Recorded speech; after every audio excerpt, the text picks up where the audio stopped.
क्या चाहिए? ए, पाँव चुराती पैसे नहीं कहाँ से? CID HELP help. CID help किसने लिखा है ये तुम्हारी कलाई पर? हैं? किसने लिखा है? किसने? श्रेया जरा बात करो इससे, लगता है ये बहुत डरी हुई है। सर देखो, अगर तुम हमें कुछ बताओगी नहीं तो हम तुम्हारी मदद नहीं कर पाएंगे। डरो मत, जो भी है सब सच सच बता दो। कौन हो तुम? तुम्हारा नाम क्या है? तुम चोरी क्यों कर रही थी?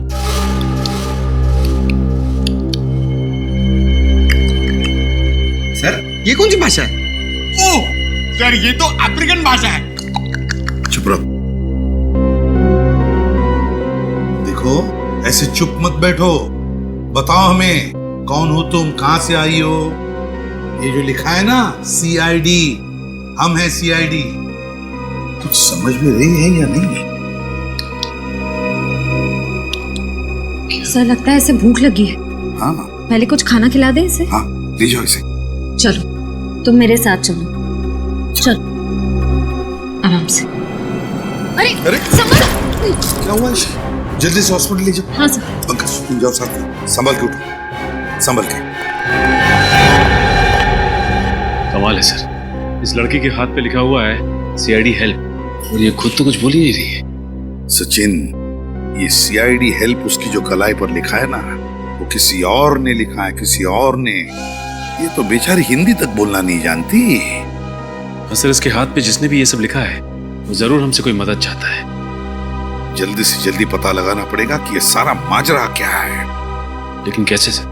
एक काम करते हैं, जिस बस स्टॉप पर ये लड़की इस दुकानदार से मिली थी उसी बस स्टॉप से पूछताछ शुरू करते हैं।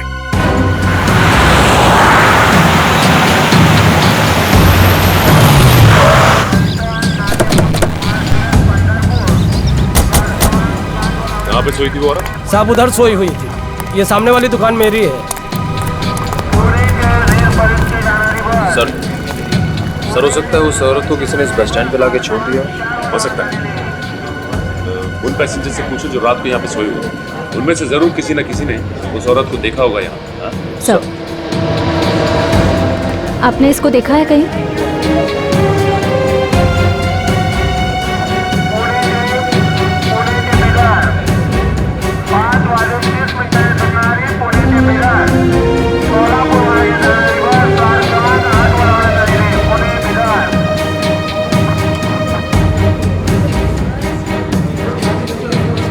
इस औरत को यहाँ पे बस स्टॉप पे देखा आप लोगों ने? मैंने तो नहीं देखा, पर एक भिखारी सोता है रात को, शायद उसने देखा होगा। बताओ कहाँ है? आइए सर, यही है वो आदमी। भाई साहब, इस औरत को आपने यहाँ पे बस स्टॉप पे देखा था क्या? हाँ देखा ना साहब, इधर ही जमीन पे लेटी थी।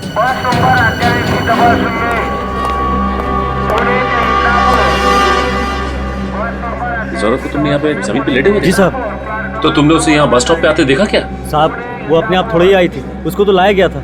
साहब बताओ बात क्या है, क्या जानते हो उसके बारे में? साहब रात करीब 2 बजे जीप में 2 लोग इसको लेकर यहाँ आए थे और इसको छोड़कर यहाँ से चले गए। वो औरत चीखी चिल्लाई नहीं? नहीं साहब, शायद बेहोश थी या हो सकता है वो नींद में हो।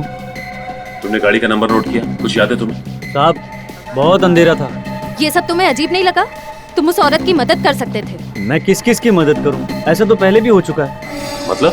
इससे पहले भी 2 बार ऐसा हो चुका है। कुछ लोग औरत को लेकर यहाँ आते थे और छोड़कर चले जाते थे।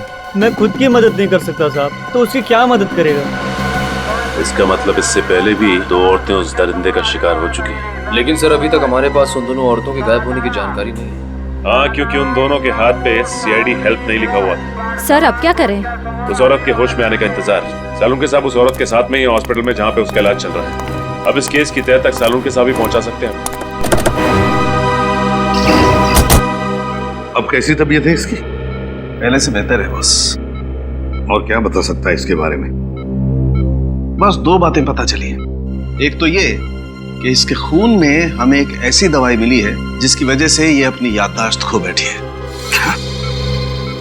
सर इसीलिए इससे अपना नाम नहीं याद आ रहा था। ये कौन है, कहां से आई है, इसके साथ क्या हुआ है, इसे कुछ पता नहीं। इस औरत की पूरी तरह से अंदाज चली गई है, तो फिर ये औरत जरूर कुछ न कुछ तो जानती है। कोई ऐसा राज जो कोई नहीं चाहता उसका पर्दाफाश हो।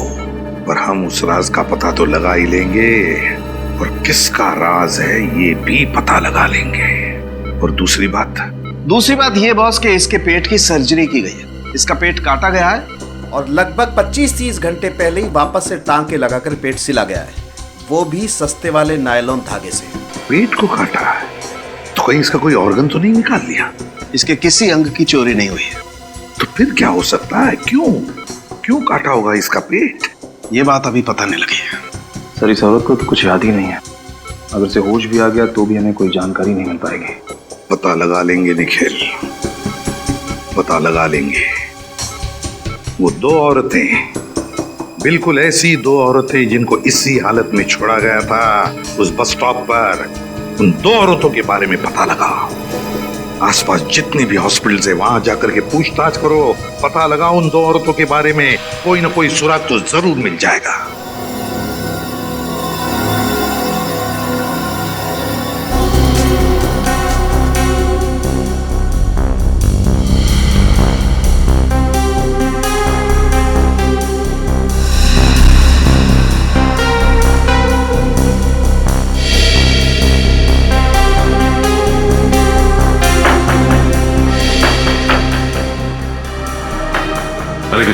सर यहाँ कुछ नहीं पता चला। एक ही हॉस्पिटल बचा हुआ है अब, सिटी हॉस्पिटल। वहां चल के देखते हैं। Sir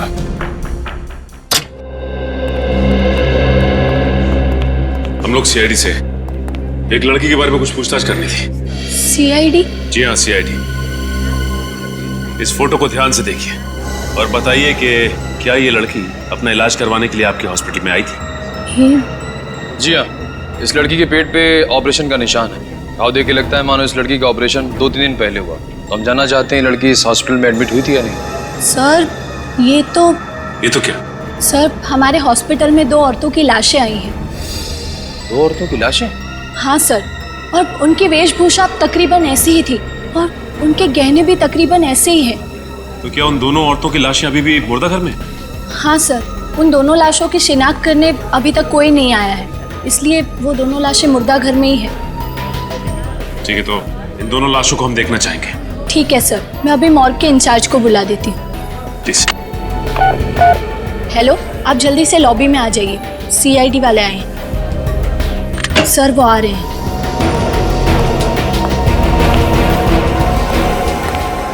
sir. जी कहिए। आपके मुर्दाघर में जो 2 औरतों की लावारिश लाशें पड़ी हैं वो देखना चाहते हैं। ठीक है। यही है उन दोनों औरतों की लाशें। इन दोनों की पोस्टमार्टम रिपोर्ट मिल सकती है? मैं लेके आता हूँ अभी। प्लीज।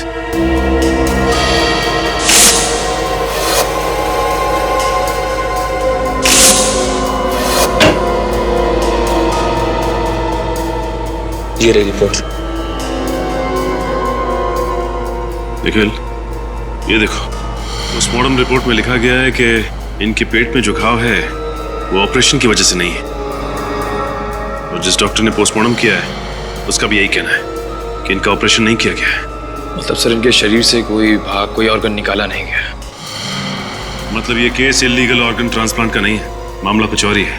सर अगर इनके शरीर से कोई भाग निकाला नहीं गया है तो फिर इनका पेट काटा क्यों? यही तो मैं भी सोच रहा हूँ निखिल। तुम्हें याद है सालू के साहब भी कह रहे थे कि गुड़िया के पेट पे जो टाके लगे थे उनमें भी इसी तरह के धागे का इस्तेमाल किया गया था। सर बस स्टैंड पे उस भिखारी ने बताया था कि उसने वहां पे 3 औरतों को देखा था। सर इसका मतलब? हाँ, और वो तीनों औरतें यही हैं, 2 ये और तीसरी वो गुड़िया। ये तीनों की तीनों मुंबई के बाहर से आई हैं, किसी एक ही जगह से। सर मुंबई से बाहर से आई हैं एक जगह से, मतलब? ये नोटिस किया तुमने?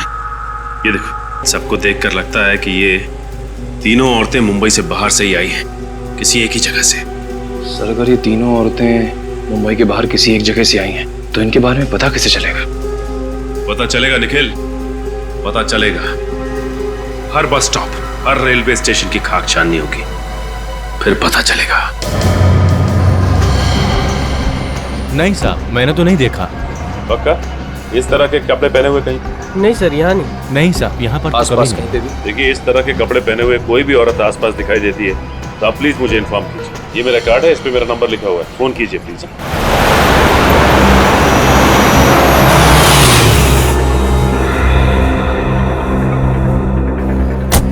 सर ये छठा बस स्टॉप है, लेकिन इस औरत के बारे में अब तक कुछ पता नहीं चला। पता चलेगा निखिल, हर बस स्टॉप पे पता करना पड़ेगा। जब तक ये पता नहीं चल जाता कि ये औरतें आ कहां से रही।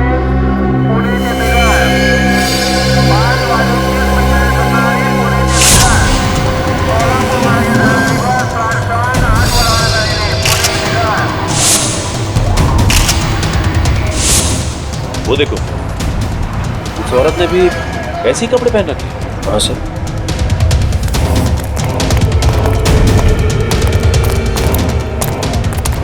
अरे सुनिए, देखिए घबराइए मत, हम लोग सीआईडी से।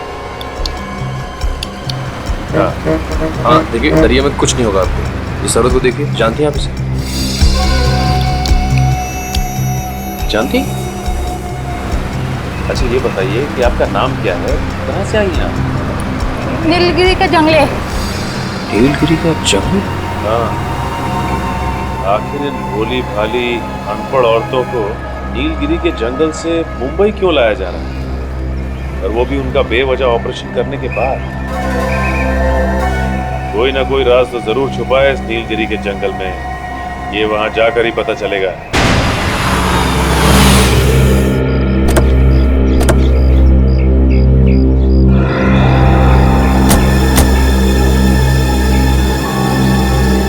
अरे इन गांव वालों का स्वागत करने का तरीका बड़ा अजीब है। ये हमारा स्वागत नहीं कर रहा, इसलिए हमें देखकर नाखुश है। वैसे भी हम यहाँ इनसे मिलने नहीं आए, हम लोग नीलगिरी की जंगल की उन औरतों के पेट की सर्जरी का राज जानने आए हैं, और हम वो जानकर ही रहेंगे। देखिए, हम लोग सीआईडी से और यहाँ पे कुछ छानबीन करने आए हैं। आप लोगों को हमसे डरने की कोई जरूरत नहीं है। डरना तो आपको पड़ेगा शहरी बाबू, और इधर से जाना भी होगा। ये धरती हमारी कर्म भूमि है, हमारी धर्म भूमि है। यहाँ पर किसी गैर इंसान को हम आने नहीं देंगे। काश हम लोग आपकी बात मान सकते हैं, लेकिन सीआईडी ना ही अपने आगे बढ़ाए हुए कदम पीछे लेती हैं, और ना ही हमें तहकीकात करने से कोई रोक सकता है। अगर आप लोगों ने कोई हरकत की तो ठीक है, आप लोग अपना काम कर सकते हैं, लेकिन छानबीन करने से पहले आपको उनसे मिलना होगा। किससे मिलना पड़ेगा? आइए मेरे साथ। चलिए आइए। हाँ भाई मनसुख, अरे एक हफ्ते पहले मैंने तुझसे ऑपरेशन के लिए 1 दर्जन कैंची, 2 दर्जन मोटी वाली सुई और नायलॉन के धागे मंगवाए थे। कब भेजेगा भाई? ठीक है, कल तक माल आ जाना चाहिए। मैं अभी रखता हूँ। माफ कीजिए, क्या चाहिए आपको? इस तरह के नायलॉन का धागा। हाँ हाँ है ना। जानवर कौन सा है आपका? जानवर मतलब? अरे भाई, जानवर बड़ा होगा तो धागा भी ज्यादा लगेगा ना, चमड़ी मोटी होती है ना उनकी। छोटा होगा तो 1 आध मीटर में काम हो जाएगा। मतलब ये धागा सिर्फ जानवरों पे इस्तेमाल किया जाता है? जी हाँ, आपको ये बात मालूम नहीं थी क्या? देखिए, हम लोग सीआईडी से। सीआईडी? जी हाँ, सीआईडी। हमारी जानकारी के हिसाब से ऑपरेशन करने के लिए इस तरह का धागा सिर्फ आपके पास मिलता है। बात तो ठीक है, लेकिन हुआ क्या है? यहाँ पास के बस स्टॉप से हमें एक औरत मिली है जिसका ऑपरेशन किया गया है, और ऑपरेशन करने के बाद टाके इसी धागे से लगाए गए। औरतों के टाके इस धागे से? लेकिन आजकल तो कोई भी डॉक्टर इन धागों से इंसानों पर टाके नहीं लगाता। ऐसे धागे तो सिर्फ जानवरों के लिए उपयोग किए जाते हैं। लेकिन ये धागा एक नहीं, 3 औरतों के पेट पे टाके लगाने के लिए इस्तेमाल किए गए हैं। 3 औरतों पर? जी हाँ, 3 औरतों पर। वैसे ये सामग्री आप जहाँ सप्लाई करते हैं उनकी जानकारी तो होगी आपके पास? जी हाँ, 1 मिनट। ये लीजिए।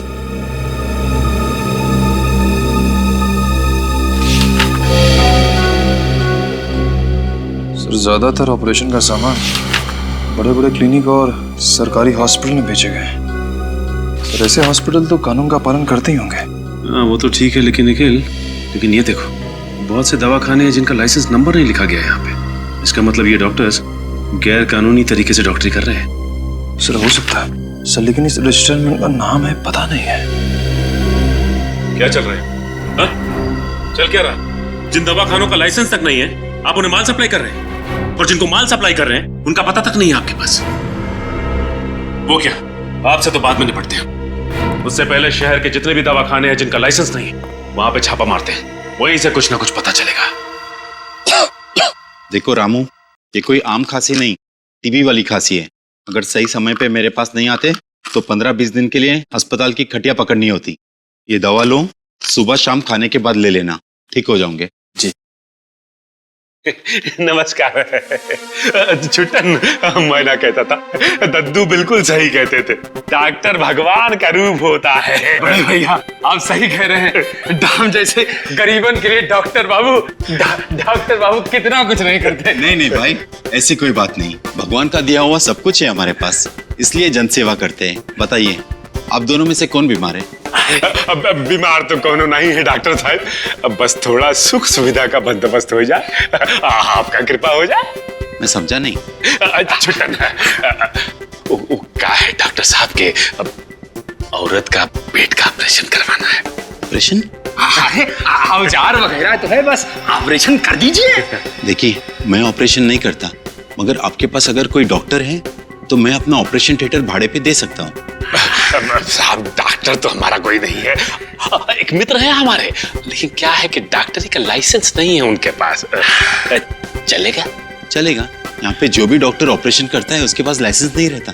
तो मतलब कोनो टेंशन वेंशन नहीं है? ये कोई नई बात नहीं है, हर महीने एक आध पार्टी आ जाती है ऐसा ऑपरेशन करने। अच्छा, महीने में कौन कौन आता है, कुछ बताएंगे का? तुम्हें क्या लेना देना उसे? ऑपरेशन करवाना है तो बोलो, 1 घंटे के 20,000 रुपए। 20,000? बड़े भैया, डॉक्टर बाबू को कितने साल का सजा होगा हवालात में? यही तकरीबन 20 साल का तो होगा। 20 साल? डॉक्टर बाबू क्या बकवास कर रहे हो तुम? एक तो मैं तुम्हारी मदद कर रहा हूँ और तुम मुझे धमका रहे हो। कौन हो आप लोग? डॉक्टर साहब का है कि आपके पास जो डॉक्टर्स आते हैं ना, उनके पास लाइसेंस नहीं होता है, लेकिन क्या है कि हमारे पास आपको पकड़ने का लाइसेंस है। ये देखिए, ये देखिए। CID? CID। सर, मुझे माफ कर दीजिए, मुझसे गलती हो गई। माफ कर दीजिए।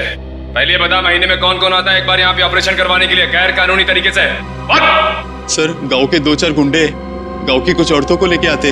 गांव की औरतों को लेके आते हैं या फिर जंगल की औरतों को? शायद जंगल में रहने वाली औरतें, लेकिन किस चीज का ऑपरेशन होता है वो मुझे नहीं मालूम। देख, सच सच बोल, झूठ मत बोल, समझा? सर, मैं सच कह रहा हूँ। मैं पैसे लेके 2 घंटे के लिए बाहर चला जाता हूँ। और क्या पता है उसके बारे में? सर, एक बात है, जो भी औरतें अपने ऑपरेशन करवाने के लिए आती थी वो अपनी मर्जी से आती थी। अपनी मर्जी से आते? बिना जोर जबरदस्ती के? सर, ये कैसे मुमकिन हो सकता है? उन गुंडों की तस्वीर बनवानी होगी आपको। जी सर, जो भी आप कहेंगे। एक बात समझ में नहीं आ रही है, कोई भी औरत जानबूझकर अपने आप को मौत के मुंह में क्यों डालेगी? अरे तुम्हारे क्या कर रहा है? वनराज भाई, ये सहरी बाबू लोग कह रहे हैं कि ये CID से हैं और यहाँ छानबीन करने आए हैं। तो आप हैं इस गांव के करता धरता वनराज भाई। भाई प्यार से लोग हमको भाई कहते हैं, इज्जत देते हैं भाई। आप भी हमारे सवाल का जवाब दे दीजिए, हम भी आपको बहुत इज्जत देंगे। अब जैसा देश वैसी है। देखो, हम किसी CID को नहीं जानते, यहाँ हमारी हुकूमत चलती है, हमारा राज है यहाँ। तुम अगर हमसे सवाल पूछना चाहते हो तो हमारे साथ 2-2 हाथ करना पड़ेगा। अगर तुम जीते तो हम तुम्हारे एक नहीं 2-2 सवालों के जवाब देंगे। अगर हम जीते तो तुमको यहाँ से खाली हाथ जाना पड़ेगा। बोलो मंजूर? ठीक है, हो जाए 2-2 हाथ। ये क्या कह रहे हैं सर आप? देखते जाओ कैसे मजा चखाते हैं। ये लड़ेगा मेरे से चूचू का मुड़ पर, ये लड़ेगा मेरे से।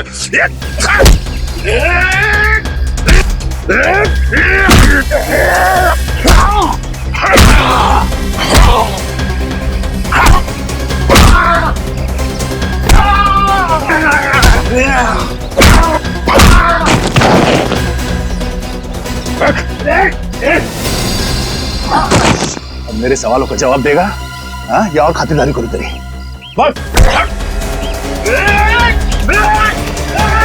आपके जाएगा कहाँ?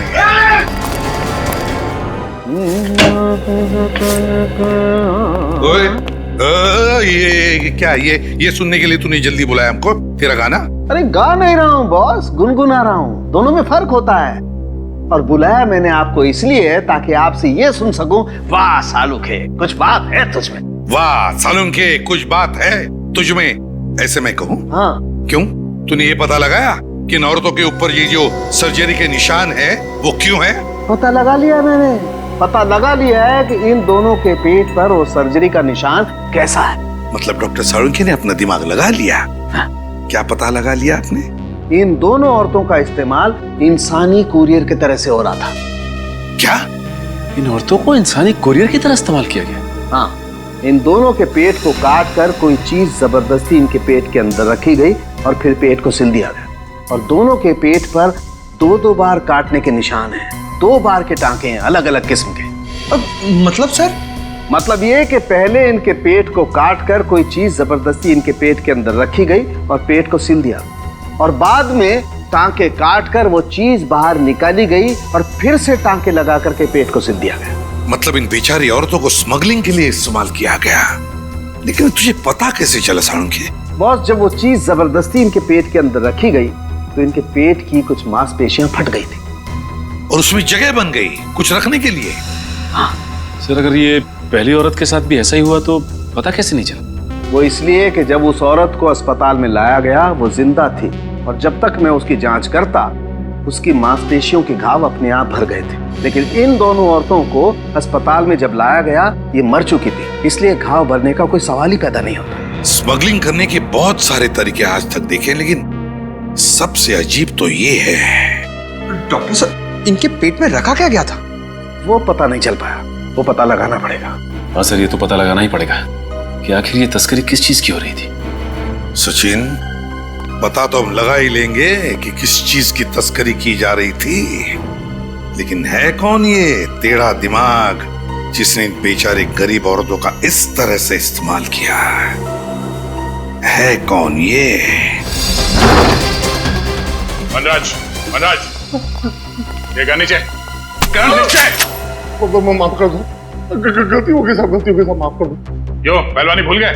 साहब मैं डर गया था साहब, मैं अपने लोगों के सामने अपनी नाक कैसे कटा सकता साहब, इसीलिए मैंने उन लोगों के सामने आपसे 2-2 हाथ करने की चुनौती दी थी साहब।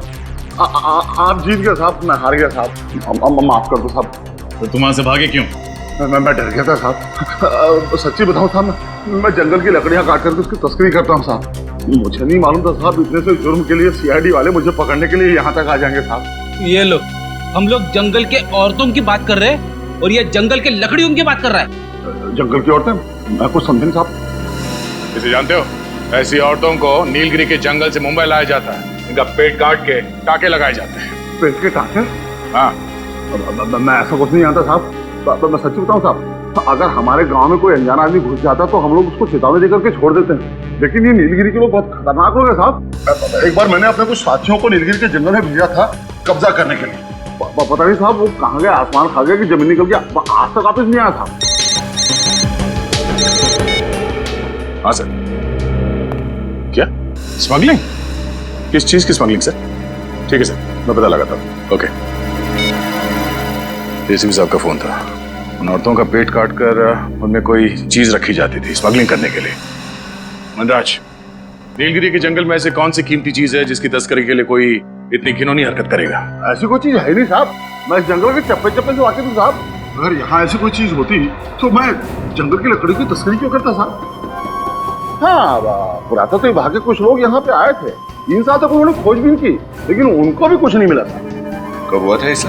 पुरातत्व विभाग वाले लोग कुछ 5 साल पहले आए थे साहब। 3 साल तक उन्होंने इस जंगल के चप्पे चप्पे को खोजा साहब, उनको कुछ नहीं मिला साहब। सर, बहुत ही अजीब बात है, जब ये जंगलवासी किसी बाहर वाले को जंगल में जिंदा ही नहीं छोड़ते थे, तब 3 सालों तक उन्होंने आर्कियोलॉजिस्ट को यहाँ काम कैसे करने दिया? उस आर्कियोलॉजिस्ट का पता लगाना होगा जिसने नीलगिरी के जंगल में इतना समय बिताया। वो इस जंगल के चप्पे चप्पे से वाकिफ है। जल्दी काम करो, जंगल की तलाशी लेने की तैयारी करो। आप? जी, मैं सुष्मिता, निशिकांत की पत्नी। अच्छा, हमें निशिकांत जी से ही मिलना है। लेकिन वो तो 2 साल पहले ही गुजर गए। माफ कीजिएगा, हमें पता नहीं था। कैसे मौत हुई उनकी? अब मैं क्या बताऊं? निशिकांत नीलगिरी के जंगलों में कुछ अमूल्य वस्तु की खोज करने गए थे। 3 साल वहाँ पर रहे भी, पर उन्हें वहाँ पर कुछ नहीं मिला। पर जब लौटे तो बहुत खुश थे। इतनी मेहनत के बाद उन्हें कुछ मिला नहीं फिर भी वो खुश थे, क्यों? क्योंकि सरकार ने उन्हें आर्कियोलॉजी के लिए नेशनल प्राइड अवार्ड देने का फैसला लिया था और उन्हें कुछ सर्टिफिकेट और मेडल भी मिलने वाले थे। पर जब वो अवार्ड फंक्शन से लौट रहे थे तब उनकी गाड़ी का एक्सीडेंट हो गया, उसमें आग लग गई और उसमें निशिकांत भी जलकर मर गए। किसी ने सोचा भी नहीं होगा कि ऐसी मौत हो जाएगी उनकी। जी मुझे पता था और ये बात निशिकांत को भी पता थी। मैंने कई बार निशिकांत को समझाने की कोशिश की लेकिन उन्होंने मेरी एक भी नहीं सुनी। और निशिकांत जी जानते थे कि उनकी मौत होने वाली? जी, आखिर नीलगिरी के जंगल के अभिशाप से कब तक बचे रहते वो? ये कैसी बातें कर रही हैं सुष्मिता जी आप? इतनी पढ़ी लिखी होकर आप श्राप अभिशाप ऐसी बातों पे यकीन रखती हैं? मुझे ज्ञान है तभी तो विश्वास है। उस खौफनाक अभिशाप के मुताबिक उस जंगल वासियों के अलावा जो भी कोई उस जंगल में घुसने की कोशिश करेगा तो नीलगिरी जंगल के देवता उस पर क्रोधित हो जाएंगे और उसे कभी क्षमा नहीं करेंगे। आग की बारिश करके नीलगिरी जंगल के देवता उस पापी को जलाकर राख कर देंगे और निशिकांत की मौत भी जलने से हुई है।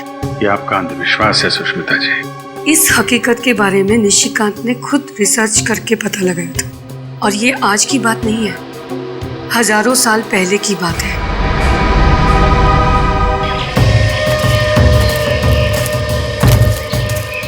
सर जंगलों में जंगली जानवर होते हैं ना? रेडी, जंगली जानवर तो जंगल में ही होंगे ना। ये बात तो है सर, मगर उन जंगली जानवरों ने हम पर हमला कर दिया तो? Yes sir. क्या? जी। क्या हुआ सर?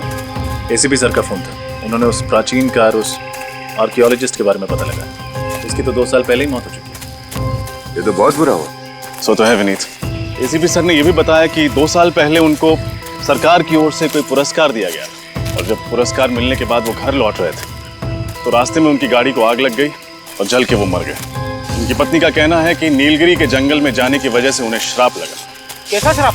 फ्रेडी, उनकी पत्नी का मानना है कि नीलगिरी के जंगलों में जंगली लोगों के अलावा अगर कोई और जाता है तो उसे जंगल के देवता का श्राप लगता है, उस पर आग की बारिश होती है। अरे बाप रे, फिर तो हमको भी श्राप लगेगा और हम पर भी आग की बरसात होगी। क्या फ्रेडी, भी ऐसी चीजों में मानते हो क्या? नहीं सर, वो बात नहीं है, मगर सावधानी बरतने में ही समझदारी है ना।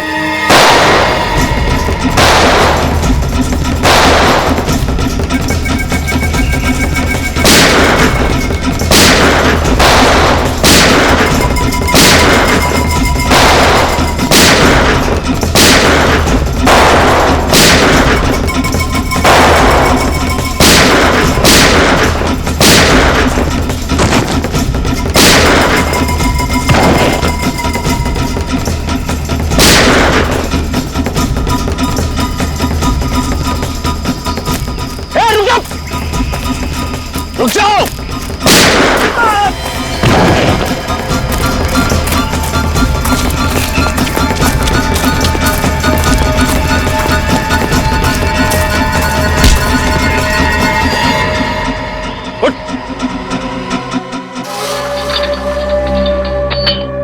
मैं आखिरी बार पूछ रहा हूं, पता क्यों मारना चाहते थे हमें? अरे यार, ये कब से टाक टुक किए जा रहा है। सरल सीधी हिंदी भाषा नहीं आती क्या? आप लोग कौन हैं और इसे बांध के क्यों रखा है? आप कौन हैं और हमसे ये क्यों पूछ रहे हैं? मैं नीलगिरी के जंगलों का मास्टर जी हूँ। 5 साल पहले जब आर्कियोलॉजिकल डिपार्टमेंट यहाँ आया था तब मैं यहीं रुक गया था ताकि इन लोगों के तौर तरीकों को सीख सकूं और इनकी मदद कर सकूं। तब तो आप इसकी भाषा भी जानते होंगे? जी हाँ, थोड़ी बहुत जानता हूँ। मगर आप लोग कौन हैं? हम लोग सीआईडी से। इस आदमी ने हम पर गोली चलाई थी, इसलिए इसे गिरफ्तार करना पड़ा। ओह, क्या आप इससे पूछ सकते हैं कि इसने हम पर गोली क्यों चलाई थी और किसके कहने पर चलाई थी? जी, मैं कोशिश करके देखता हूँ।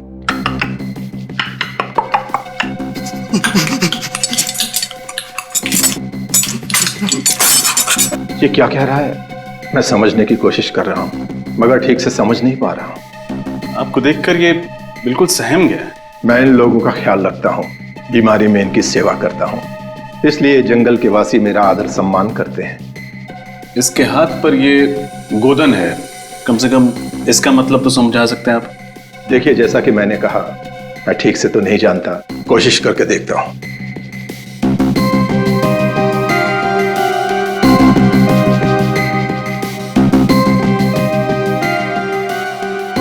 इस पर पौराणिक भाषा में ये लिखा है, जिसका मतलब ये है कि ये आदमी जंगल के देवता का सिपाही है और देवता द्वारा दी गई भेंट की रक्षा करना इसका कर्म और धर्म है।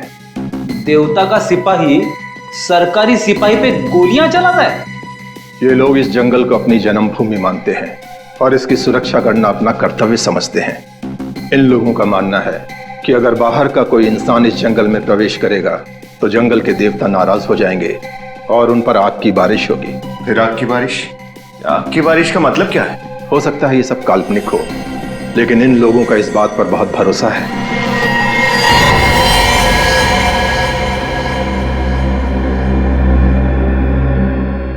ये तो मर गया। मर गया? अरे ये तो सही सलामत। क्या हो गया इसे? लगता है इसे जंगल के देवता का श्राप लग गया। मास्टर जी, आप भी इन बातों पर विश्वास करते हैं? देखिए, आप लोग जैसा समझना चाहते हैं समझ लीजिए, लेकिन मुझे ऐसा लगता है कि इसने आप लोगों से बातचीत की, इसलिए गांव के देवता का श्राप इसको लग गया। मास्टर जी, कोई श्राप नहीं होता। विनीत, डॉक्टर साळुंके को फोन लगा, वो यहाँ आएंगे और बताएंगे कि इसकी मौत कैसे हुई। May I come in, please? अरे आइए आइए, आपको कौन रोक सकता है? खुश हो गया है? क्या बोला? नहीं तो कुछ नहीं। अच्छा, मैं वो जानने के लिए आया था कि वो नीलगिरी वाले केस का मसला सुलझा क्या? टाइम पास करने आया? नहीं, टाइम पास नहीं यार, जो पूछ रहा हूँ बताओ ना। वो आग की बारिश वाली गुत्थी सुलझी कि नहीं? साळुंके, तू आग की बारिश की बात ही मत कर, दिमाग खराब हुआ है मालूम है? पर वो आर्कियोलॉजिस्ट की बीवी, उसके बाद वो नीलगिरी का मास्टर जी, और अब तू। यार तू भी कैसा आदमी है, ऐसे पौराणिक चीजों पर विश्वास रखता है तू? आग की बारिश? अरे विश्वास नहीं रखता बॉस, बल्कि मैं ये बताने के लिए आया हूँ कि वो आग की बारिश आखिर है क्या चीज। और तो फिर बता ना। अरे आग की बारिश तो मेरी जेब में है। ये जरा पेन ड्राइव लगाओ कंप्यूटर में। सर। आओ।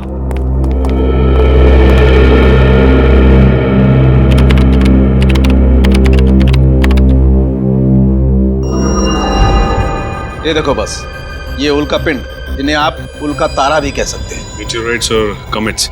एग्जैक्टली, अंग्रेजी में यही कहते हैं। बॉस, वैसे तो ये उल्का पिंड ब्रह्मांड में चक्कर लगाते रहते हैं, लेकिन कभी कभी धरती के गुरुत्वाकर्षण, ग्रेविटेशनल फोर्स की वजह से जब धरती की तरफ बढ़ने लगते हैं तो धरती के अंदर घुसने के लिए इन्हें धरती के वातावरण को चीर करके आना पड़ता है। और ऐसा करने के लिए इन गुरुत्वाकर्षण की वजह से इसमें एक जबरदस्त घर्षण होता है, जिसकी वजह से इनका तापमान बढ़ जाता है। कभी कभी तो इनका तापमान 10,000 डिग्री सेल्सियस से भी ज्यादा हो जाता है।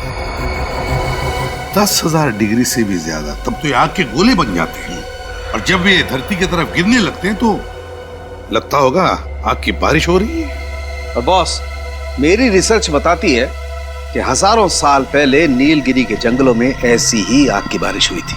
और शायद इसीलिए नीलगिरी के जंगल में रहने वाले लोगों को लगता होगा कि अगर कोई बाहर का आदमी उनकी जमीन पर पैर रखे उनकी देवताओं की इजाजत के बगैर, तो देवताओं को गुस्सा आता होगा और वो आग की बारिश करते होंगे उस पर।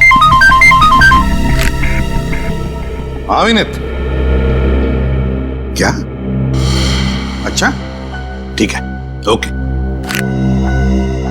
यार साळुंके, तूने तो कमाल का रिसर्च कर दिया यार। तुझे तो गिफ्ट देनी पड़ेगी। हाँ, दो जरूर दो। आजा आजा। साळुंके, तुझे मैं नीलगिरी के जंगल की सफर करवाता हूँ। नहीं, मैं नीलगिरी के जंगलों में क्या करूंगा? नहीं बॉस, मैं अपनी लैब में ठीक हूँ यार। अबे डरता क्या है, वहां कोई आग की बारिश वारिश नहीं होने वाली है। फिर भी यार साळुंके, वहां पर एक नीलगिरी वासी की मौत हुई है हमारे लोगों की आंखों के सामने, और मैं चाहता हूँ कि तू वहां चले जाए। ओह अच्छा, तुम नहीं आओगे? पिकनिक है। नहीं, मतलब तुम होते तो। अब अभिजीत आ रहा है। हाँ ठीक है। हाँ। और भाभी के हाथ का सलाद भी लेके जाना साथ में। भाभी का नाम नहीं लेना यार। हाँ समझा? अच्छा। क्या यार, फंसा देते हो तुम लोग यार।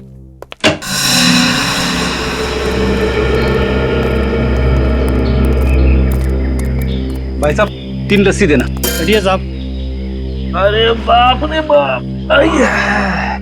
ऐसे कई रहस्य हैं जिनके राज हम अभी तक जान नहीं पाए। आखिर ये सब कर कौन रहा है, और ये सब करने के पीछे उसका मकसद क्या है? जंगल में रहने वाले लोग बंदूकें लेके घूम रहे हैं, ये सब हथियार उनके पास आए कहाँ से? और सर, ये बेचारे गांव वाले जंगल में कदम रखने से भी डर रहे हैं, इन्हें अपनी जान गंवाने का खतरा है वहाँ। आखिर ये नीलगिरी के जंगलों में चल क्या रहा है? और वो भगवान का आशीर्वाद, आखिर वो चीज क्या है जिसे ये लोग भगवान की भेंट समझते हैं? कोई बहुत ही खास, बहुत ही अनोखी वस्तु होगी, जिसको इन जंगलवासियों ने कभी देखा नहीं, और कोई तो कारण है जिसकी वजह से इन जंगलवासियों को लगता है कि भगवान ने ये वस्तु खासकर उन्हीं के लिए भेजी है। और वो आदमी जिसे हमने जंगल में पकड़ा था, वो जंगल का सिपाही था। जंगलवासियों ने उसे उस खास पेट की रक्षा के लिए तैनात किया हुआ था। मुझे लगता है ये जंगल वाले अनपढ़ हैं, नासमझ हैं। जरूर कोई आदमी है जो इनके दिमाग में चीजें डाल रहा है, लेकिन कौन? सर, मुझे लगता है सब जानने के लिए हमें जंगल में छापा मारना चाहिए। हमें अपनी पूरी ताकत और पूरी तैयारी के साथ जंगल में जाना ही होगा। हाँ सर, मेरे दिमाग में भी यही बात चल रही है विनीत। जब तक हम उस जंगल की खाक नहीं छानेंगे तब तक ये राज राज ही रहेगा। लेकिन मुझे चिंता है जंगल में रहने वाले औरतों की, बच्चों की। छापा मारते वक्त कहीं उन्हें कुछ ना हो जाए। ये लो, आपको दे दो। कर दिया सत्यानाश। अब ये दही के पैसे कौन भरेगा? आप इस पर गुस्सा मत कीजिए, इसे जाने दीजिए, पैसे हम भर देंगे। लो, इन लोगों को भगवान का प्रसाद समझो जो आज तुम इनकी वजह से बच गए। मेरी तबीयत खराब है, मैं घर जाना चाहता हूँ। तबीयत ठीक नहीं थी, पहले बोलना चाहिए था ना। जाओ यहाँ से, नहीं तो और सामान का नुकसान करोगे। अरे जल्दी जा भाई। ये लड़का मुझे कुछ गड़बड़ लग रहा है। मैं देखते ही ऐसे चला क्यों गया? पीछा करते हैं इसका। रक्षा करनी होगी, रक्षा करनी ही होगी। अजीब आदमी दिखाई नहीं देता है क्या? माफ कीजिएगा।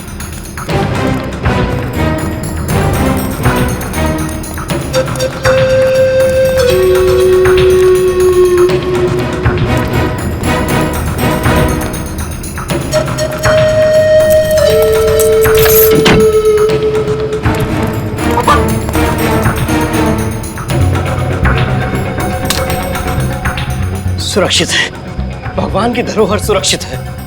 मगर कब तक? शहर के लोग इसे ढूंढते हुए यहाँ तक आ गए। तो ये है भगवान का उपहार, लो हमें दे दो। नहीं, कभी नहीं। तुम सब लालची हो, राक्षस हो। हमारे देवता के आशीर्वाद तुमसे छीनना चाहते हो। देखो, चुपचाप ये बॉक्स हमारे हवाले कर दो, वरना क्या? मैं अपने प्राणों की आहुति दे दूंगा, मर जाऊंगा, लेकिन जंगल के देवता के इस उपहार को तुम शहरी लोगों के हाथों में कभी नहीं दूंगा। हम पर विश्वास करो, हम सीआईडी से हैं। हम जंगलवासियों के दुश्मन नहीं, शुभ चिंतक हैं। नहीं, झूठ बोला है तुम सब। तुम शहर के लोग अभिशाप बन के आए हो हमारे लिए। देखो, हम जंगलवासियों का धरोहर नहीं छीनना चाहते। हम बस उस गुनहगार को पकड़ना चाहते हैं जो नीलगिरी के जंगल की भोली भाली औरतों को तस्करी के लिए इस्तेमाल कर रहा है। हम उस राक्षस को पकड़ना चाहते हैं। क्या तुम उन भोली भाली औरतों को नहीं बचाना चाहते? नहीं, आप लोगों का ये इरादा नहीं है। मैंने आपकी बातें सुनी है। आप इस नीलगिरी के जंगल को बर्बाद कर देना चाहते हैं, यहाँ के जीवन और यहाँ की शांति को नष्ट कर देना चाहते हैं। बात सुनो, हम जंगल को बर्बाद करने नहीं आए, हम उन दुश्मनों को पकड़ने आए हैं जो बंदूक लेके घूम रहे जंगलों में। वही असली दुश्मन है जंगल के, समझे? हाँ, हम तुम्हारे दोस्त हैं, दुश्मन नहीं। हम पर विश्वास रखो प्लीज, हम पर विश्वास रखो। मगर लाओ ये बॉक्स हमें दे दो। ठीक है साहब, आप लोग इसकी रक्षा कीजिएगा, किसी गलत हाथों में मत पड़ने दीजिएगा साहब।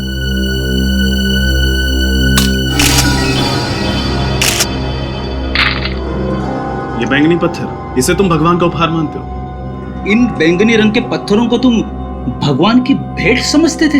आपको कदर नहीं है इनकी साहब। ये उपहार है भगवान का हमारे लिए, ऊपर से गिरे हैं ये साहब। चमत्कार है ये साहब, भगवान का चमत्कार हमारे लिए। सारंगे साहब, यस सर, आप सेफ हाउस पहुंचे। क्या बात है डॉक्टर साहब, आप इस पत्थर को इतने गौर से क्यों देखे जा रहे हैं? इस पत्थर में कोई खास बात है क्या? खास बात, बहुत ही खास बात है। ये टेफाइट पत्थर है और बहुत ही कीमती है। क्या ये पत्थर कीमती है? 1 ग्राम टेफाइट की कीमत कम से कम 10 लाख रुपए होती है। अरे बाप रे! और ये जो सारे पत्थर तुम लोगों को मिले हैं, इनकी कीमत कम से कम 25 से 30 करोड़ रुपए है। सर, फिर तो जरूर इन्हीं अमूल्य टेफाइट पत्थरों को औरतों के पेट में छिपाकर उनकी तस्करी का रैकेट चलाया जा रहा था। हाँ, तुम बिल्कुल ठीक कह रहे हो। इन पत्थरों की ही तस्करी हो रही थी उन औरतों के जरिए। हमें ये पता करना चाहिए कि इन पत्थरों की तस्करी के पीछे किसका हाथ है। लेकिन ये पत्थर नीलगिरी के जंगलों में आए कहां से? वर्षों पहले जिस मीटियोर की वजह से आग की बारिश हुई थी, ये उसी के टुकड़े हैं जो जमीन पर गिरकर टेफाइट पत्थर में बदल गए। हमें नीलगिरी के जंगलों में एक बार फिर से जाकर के उस जमीन की अच्छी तरह से जांच करनी चाहिए। हम नीलगिरी के जंगल में जाएंगे जरूर, पर पूरी तैयारी के साथ।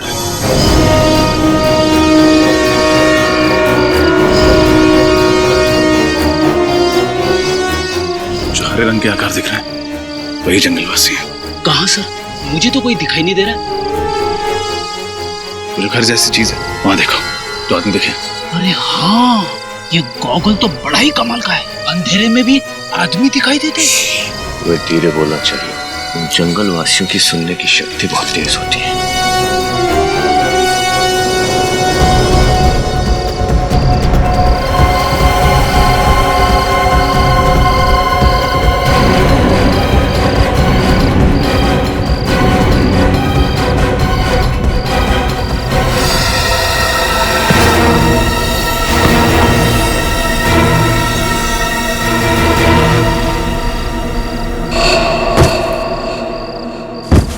अंदर चल के देखते हैं। यहाँ तो कोई नहीं है सर। अच्छी तरह से तलाशी लो, कोई ना कोई सुराग जरूर मिलेगा।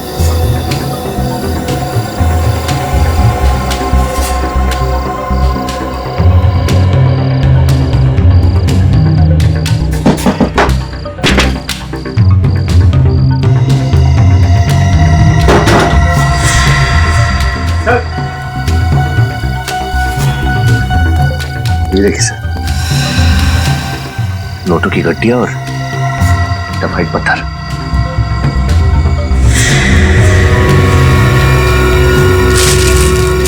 इतने सारे टफाइट के पत्थर, इनकी कीमत तो करोड़ों में होगी। ऐसा कौन हो सकता है जो नीलगिरी की अमूल्य अमानियत को चुराने की साजिश कर रहा है? लगता है कोई। अरे ये कौन है? खोलो इन्हें, गलती से जंगल में आ गए होंगे और जंगल वासियों ने इन्हें यहाँ जबरदस्ती बंदी बना के रखा होगा। पानी पानी पानी पानी पानी।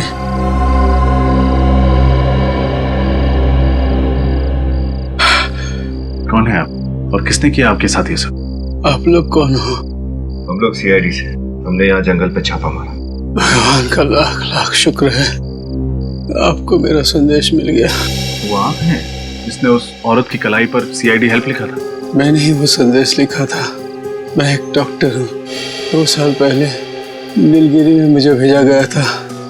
जंगल वासियों की तबीयत बहुत बिगड़ गई थी, लेकिन मुझे अगवा कर लिया गया और 2 साल तक मुझे इसी तरह बंदी बना कर रखा था। किसने अगवा किया था आपको? पता नहीं, मैंने उनका चेहरा नहीं देखा है। लेकिन इन लोगों ने आपको यहाँ 2 साल तक इस तरह से क्यों? क्योंकि उनको मेरी जरूरत थी। कैसी जरूरत? जंगल की गरीब औरतों का पेट काटकर मैं उसमें टाइफाइड पत्थर भरा करता था। इस तरह ये लोग तस्करी करते हैं। अगर मैं ऐसा नहीं करता तो वो लोग मुझे मार डालते। इसलिए उस औरत गुड़िया की कलाई पर वो संदेश लिखा था। बस यही उम्मीद थी कि आप लोग आएंगे, मुझे और उन औरतों को इस नर्क से बचा देंगे।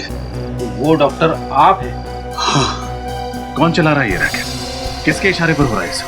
पता नहीं, मैंने सिर्फ उसकी आवाज सुनी है। जब वो मुझे यहाँ मिलने आता है तो मेरी आंखों पर पट्टी होती है। वो आपसे इस झोपड़े में मिलने आता है? हाँ।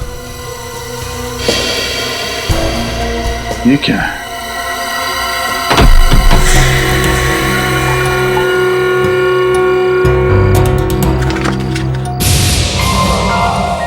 सर्टिफिकेट।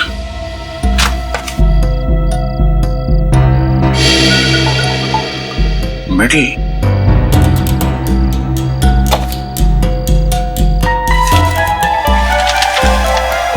तो ये है, इसका हाथ है इस पूरे रैकेट के पीछे।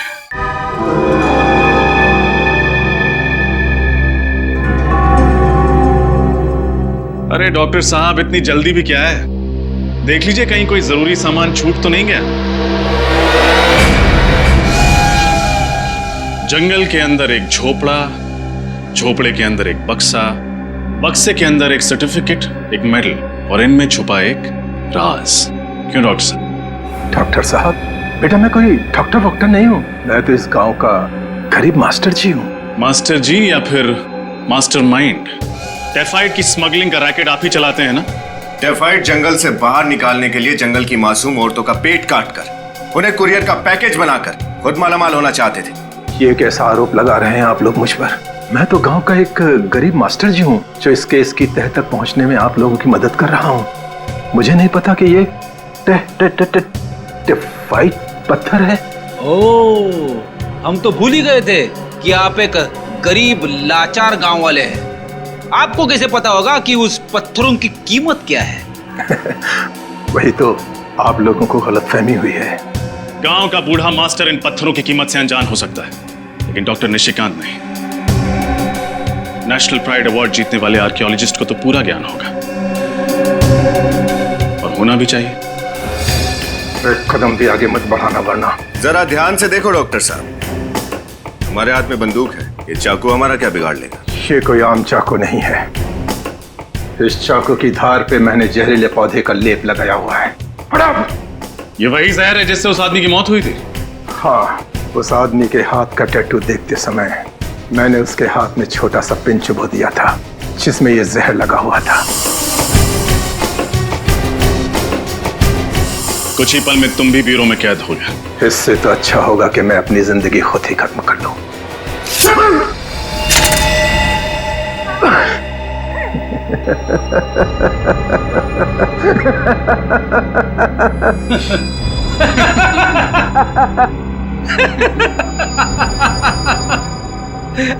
कोई प्रॉब्लम नहीं है डॉक्टर साहब। हमारे डॉक्टर सालुंके साहब ने जहर को बेअसर करने की दवाई दी है, एंटीडोट।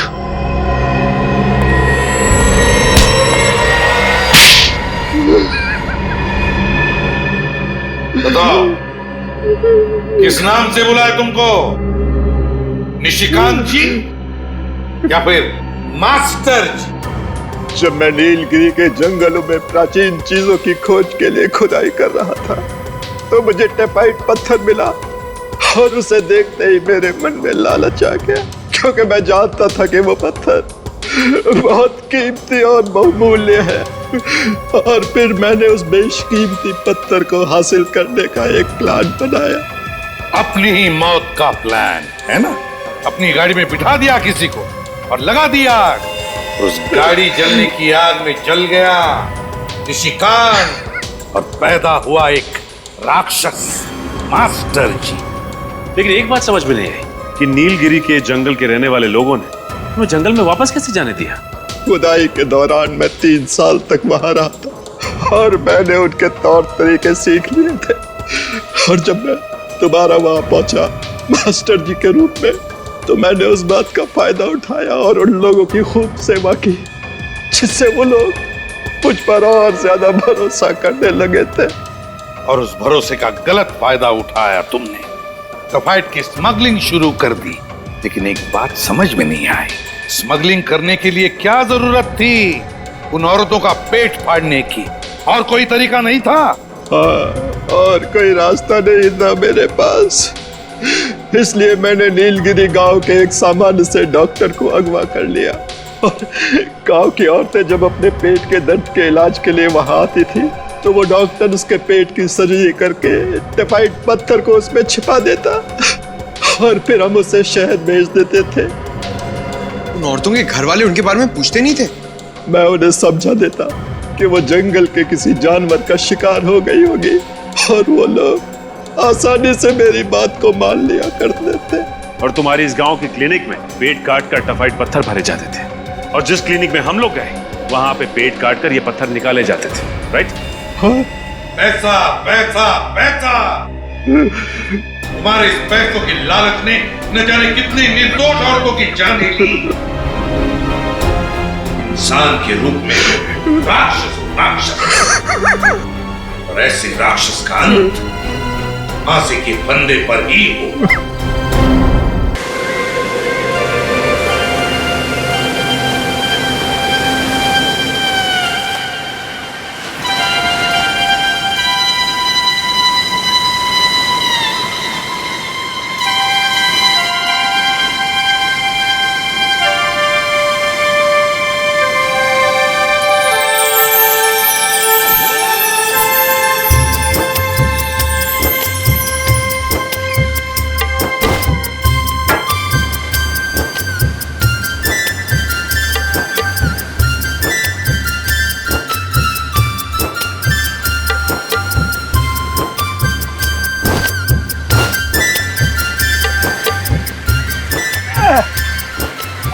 बापरे बोट का जात नाही हा मोठीला काय झालं धंद्याची खोटी करते काय अरे बापरे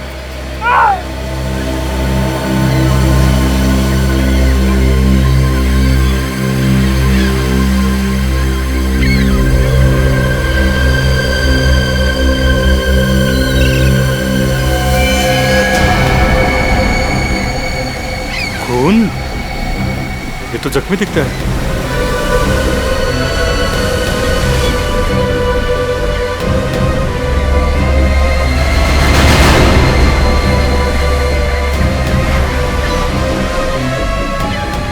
ये तो जिंदा है इसे हॉस्पिटल ले जाना पड़ेगा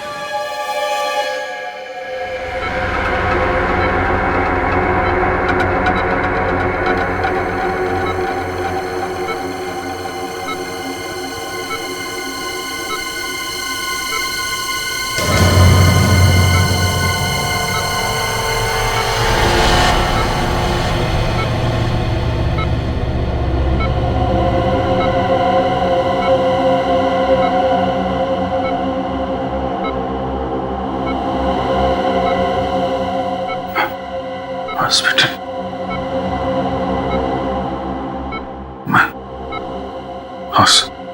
हॉस्पिटल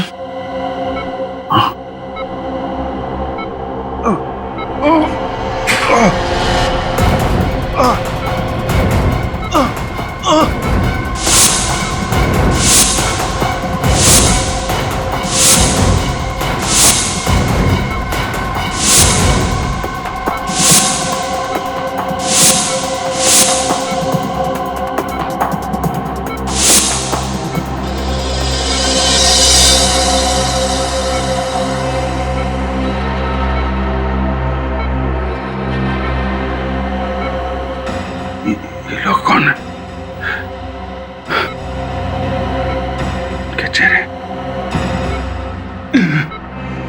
मेरे दिमाग में क्यों घूम रहे? मैं कौन हूं? मैं कौन हूं?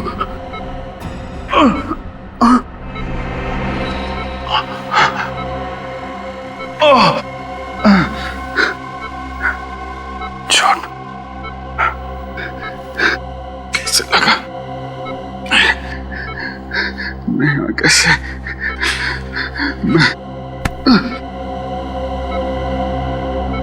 नीम के इंजेक्शन का असर बस कभी भी खत्म हो सकता है।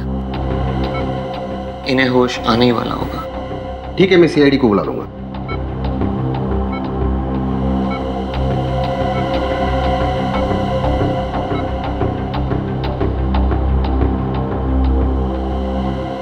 साहब मैं जा सकता हूँ? नहीं, अभी तुम यही रुको, शायद सीआईडी वाले तुमसे कुछ सवाल करना चाहे। ठीक है साहब।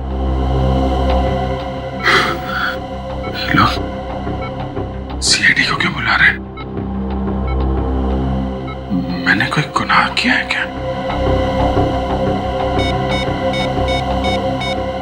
Hello CID. इसके पहले सीआईडी पहुंचे, मुझे यहां से निकलना होगा।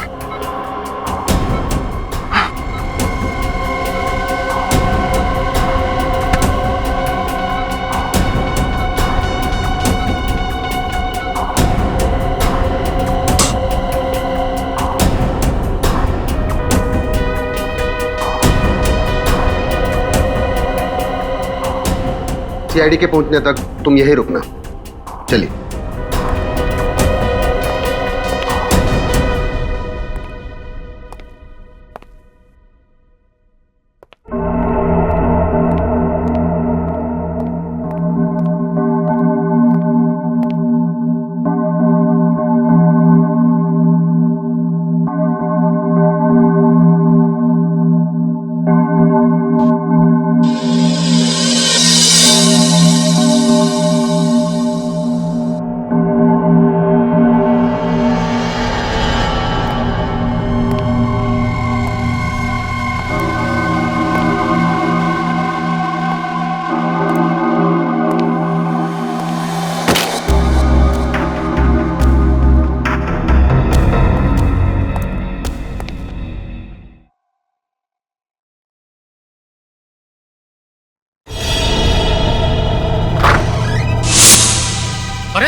और स्टाफ रूम में क्या कर रहे हो?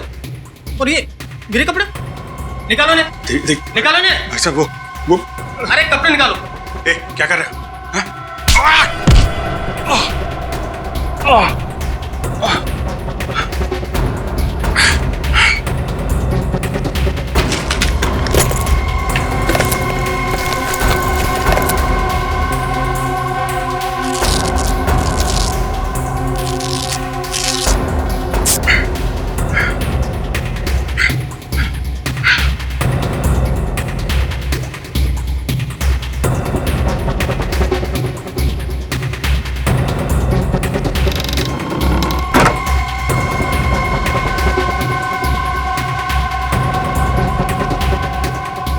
हम लोग सीआईडी से हैं। अभिजीत कहाँ है?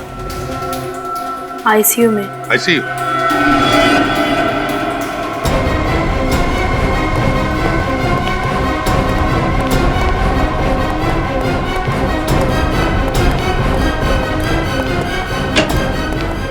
लाइट लगा।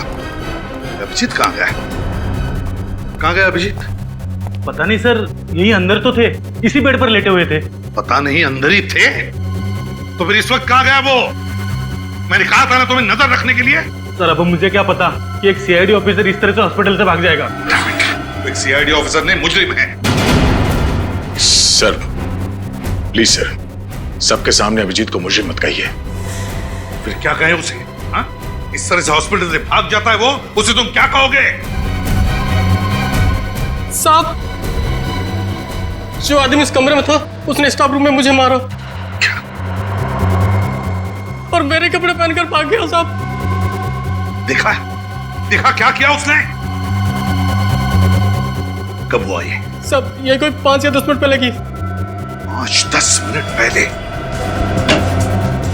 मतलब जैसे हम हॉस्पिटल में आए वो हमारे नाक के नीचे से भाग गया, लेकिन ज्यादा दूर गया नहीं होगा। सचिन निकल, जाओ बाहर जाकर देखो, देखो कहीं दिखता है क्या। सर तुम भी जाओ, दवा पानी करो। जी सर।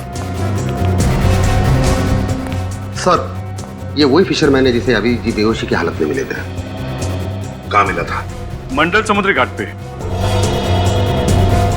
मंडल समुद्री? जी सर, और उन्हें अपना नाम वगैरह कुछ भी याद नहीं था। ऐसा लग रहा था कि उन्होंने अपनी याददाश्त खो चुकी हो। My God, my God. याददाश्त चली गई। न जाने अब कौन सी नई मुसीबत में फंसेगा अभिजीत। वही तो,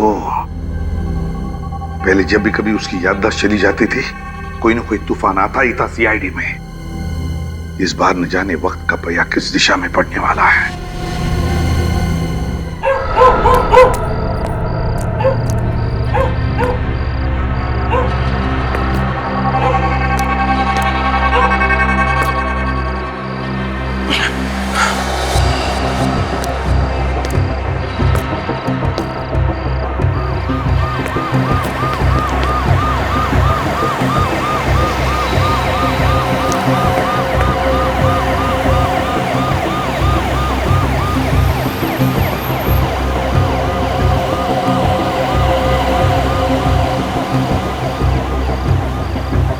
पुलिस वाले, सीआईडी वाले मेरे पीछे क्यों पड़े हुए हैं? ऐसा क्या गुनाह किया है मैंने? याद क्यों नहीं आ रहा? याद क्यों नहीं आ रहा?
दोबारा वहीं जाना चाहिए जहां मैं उस मछुआरे को मिला था। शायद वहां कोई हादसा हुआ मेरे साथ, उधर जाके कुछ याद आ जाए।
भाई साहब,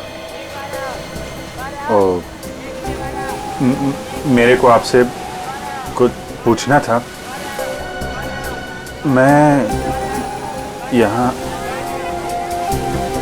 तेरे सवालों का जवाब हम लफ्जों से नहीं, लातों और घूसों से देंगे। ए गनिया, क्या बगा रहे? तो कुछ गलत फहमी हुई है। मैं खुदा मत पकड़ो उसे, पकड़ो। रुक जा।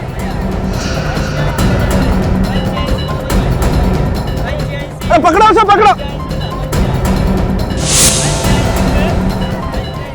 पकड़ो पकड़ो उसे, पकड़ो।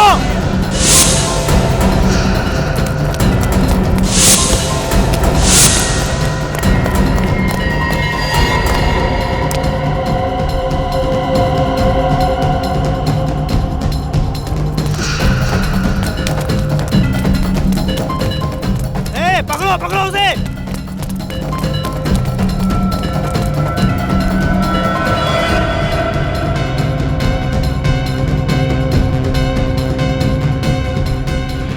पकड़ो उसे। कहां भाग गया?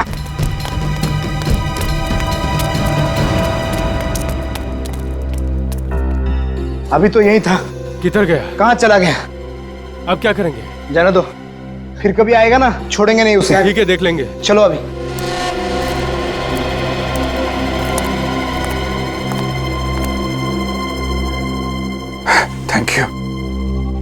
Thank you very much. आपने मुझे इन लोगों से बचा लिया। अरे हुआ ना नहीं, पर कैसा बाकी पे किसी बातें कर रहे हो? आजा। क्या हो गया? आज तुम जानते हो मुझे? हैं? कौन मैं? हैं? ये मजाक का टाइम नहीं है। और हाँ, वो जो लड़की के बारे में पूछ रहे थे ना, वो तो टपक गई। लड़की? कौन लड़की?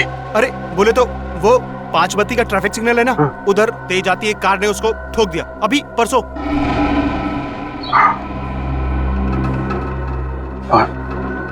5 बत्ती का सिग्नल? लड़की को कौन सी लड़की? क्या बात कर रहे हो तुम? मैं कुछ समझ नहीं पा रहा हूँ। देखो, अपने पास टाइम बहुत कम है और इधर ना अपन की जान को भी खतरा है। हाँ। फिलहाल अपन चलता है। हाँ, और हाँ, अपना ख्याल रखना। देखो, सुनो।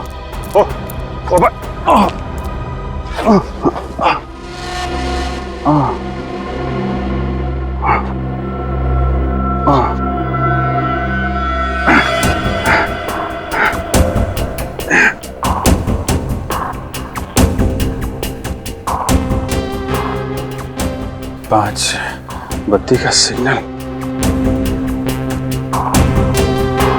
लड़की, ये लोग मेरे पीछे क्यों पड़े हैं? और सीआईडी वाले मुझे क्यों ढूंढ रहे हैं? कुछ समझ में नहीं आ रहा।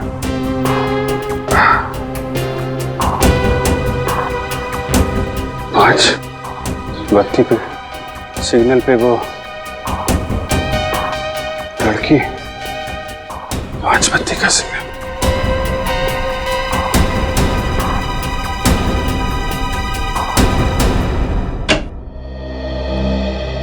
पहले मोनिका को मारा गाड़ी से उड़ाकर, फिर उस वार्ड बॉय को मारकर उसके कपड़े पहनकर ये भाग गया हॉस्पिटल से। सर आप तो जानते ही हैं, अभिजीत की याददाश्त जब भी चली जाती है उसके दिमाग में उथल पुथल मच जाती है सर। उसे कुछ याद नहीं रहता वो कौन है, क्या कर रहा है। पता नहीं क्यों दया इस बार ऐसे लग रहा है कि वो नाटक कर रहा है याददाश्त चली जाने का। समझ में नहीं आता क्या चल रहा है उसके दिमाग में। सर अभिजीत के खिलाफ कोई सबूत तो मिला नहीं है और मुझे पूरा यकीन है सर अभिजीत ऐसा गुनाह नहीं कर सकता। जज्बाती मत बनो दया, जज्बाती मत बनो। अभिजीत हॉस्पिटल से भाग गए? हाँ डॉक्टर तारिक, पता नहीं अभिजीत सर ने ऐसा क्यों किया।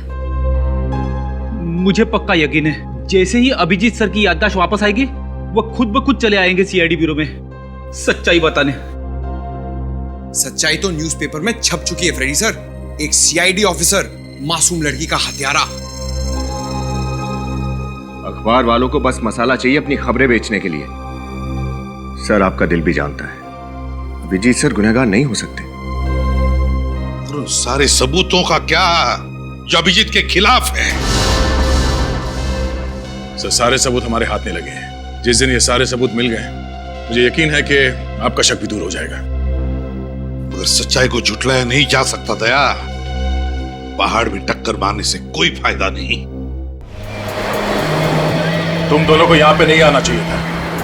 पता नहीं कौन लोग है, कितने खतरनाक है वो। जो लोग अभिजीत पे गोली चला सकते हैं वो कुछ भी कर सकते हैं। इस लड़ाई में आप अकेले नहीं है दया। मेरा दिल भी यही कहता है कि अभिजीत बेगुनाह है और सच्चाई हम ढूंढ के निकालेंगे। हाँ तारिका मैं समझ सकता हूँ, लेकिन श्रेया तुम्हें क्या जरूरत थी हम दोनों के साथ यहाँ आने की? सर मुझे पूरा यकीन है कि आप जो कर रहे हैं सही कर रहे हैं, इसलिए चाहे कुछ भी हो जाए मैं आपका साथ जरूर दूंगी। शायद इन लोगों ने कुछ देखा हो। हाँ सुनिए भाई साहब,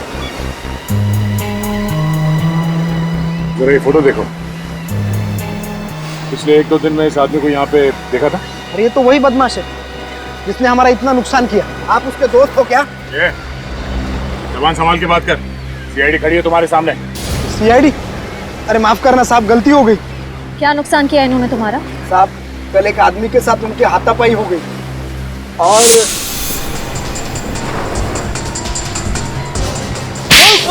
अरे भाई, अरे भाई,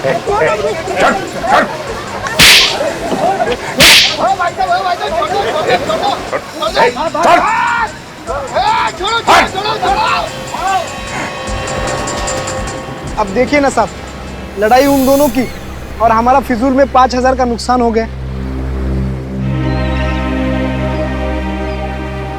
ये पैसे रख लो, तुम्हारे नुकसान की भरपाई।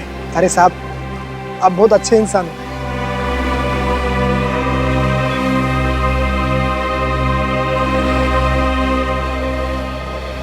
ये बताओ कि वो आदमी कौन था जिसकी लड़ाई हुई थी अभिजीत के साथ? मालूम नहीं साहब, पहले उसे यहाँ कभी देखा नहीं। चेहरा याद है आपको उनका? स्केच बनवाने में हमारी मदद कर सकते हो? नहीं मैडम, उन दोनों में तो हाथापाई चल रही थी। कभी इधर गिर रहे थे, कभी उधर गिर रहे थे, तो चेहरा देखा नहीं मैंने। अच्छा, वो दोनों आपस में कुछ बात कर रहे थे? नहीं साहब। हाँ लेकिन ये फोटो वाले साहब बहुत गुस्से में थे। गुस्से में? कुछ और याद है? कुछ और बता सकते हो? हाँ साहब, लेकिन 1 घंटे पहले ये फोटो वाले साहब यहाँ आए थे। क्या अभिजीत यहाँ आया था? हाँ साहब, मगर वो मगर क्या? मगर साहब वो अरे रुक जा!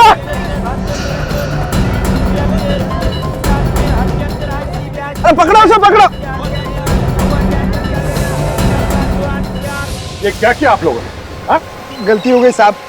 अगर पहले पता होता कि ये सीआईडी के आदमी है तो हम ऐसा कभी नहीं करते साहब। अभिजीत कहाँ गया? किस तरफ? उस तरफ गए साहब। इस तरफ? चलो। अभिजीत उस आदमी को गिरफ्तार करने की कोशिश कर रहा होगा, वरना बिना वजह पब्लिक प्लेस पे वो तमाशा नहीं करेगा। सर हो सकता है तब तक अभिजीत सर की याददाश्त जा चुकी हो। नहीं श्रेया, अगर याददाश्त चली गई होती तो उस आदमी को नहीं पहचानता। मुझे लगता है गोली लगने के बाद ही उसकी याददाश्त गई होगी। एक काम करो, तुम दोनों इस तरफ देखो, मैं यहाँ देखता हूँ। सर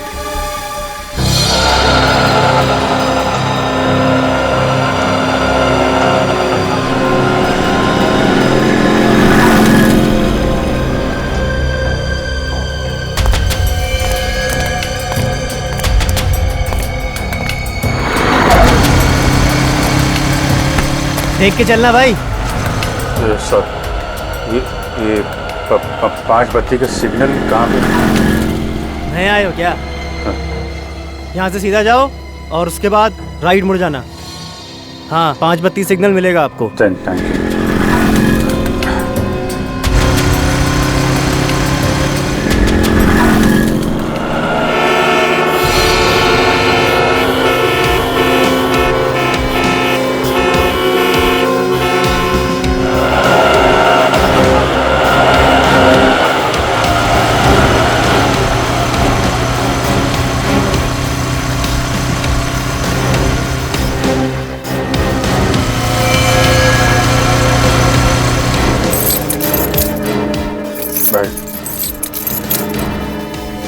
क्या हुआ भाई, चाबी बनवानी है क्या?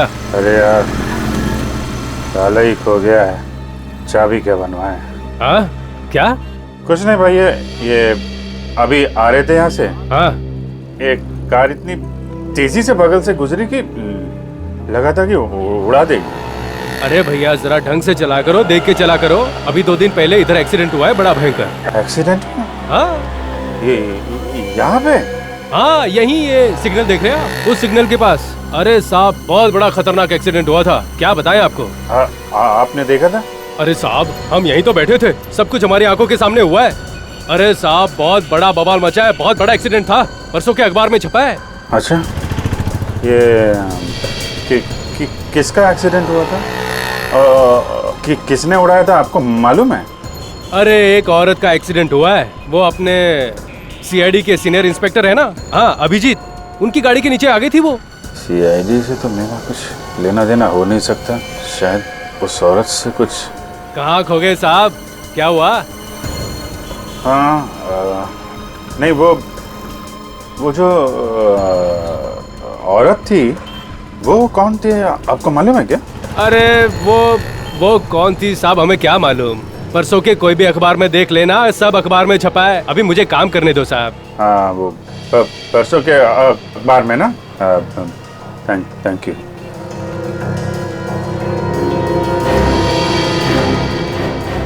दो कम 5 किलो हुआ, कुल मिला करके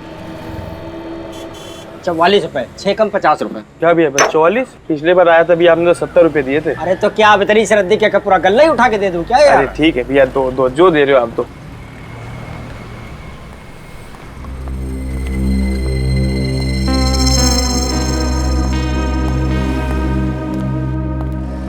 सब ये कल परसों का अखबार होगा क्या? कौन सा चाहिए आपको?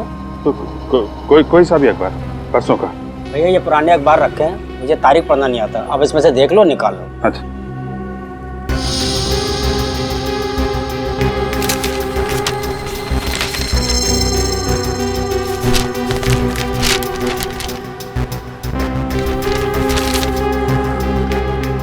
सीआईडी ऑफिसर के हाथों हत्या।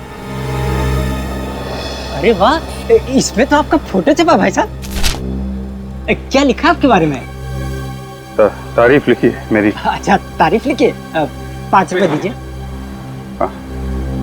5 रुपए।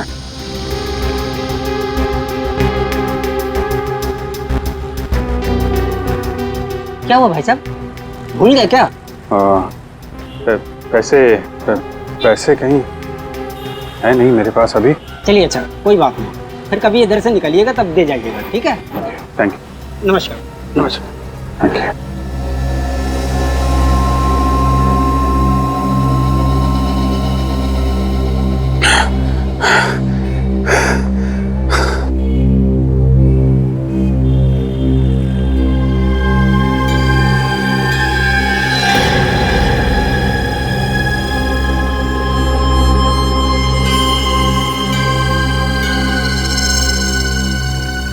तो मैं एक सीआईडी ऑफिसर हूँ। उसने एक लड़की का खून कर दिया।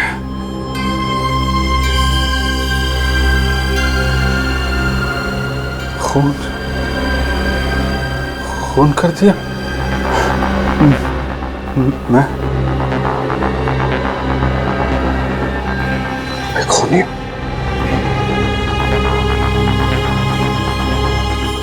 अगर मैं सीआईडी ऑफिसर हूं तो मैंने इसका खून कैसे किया?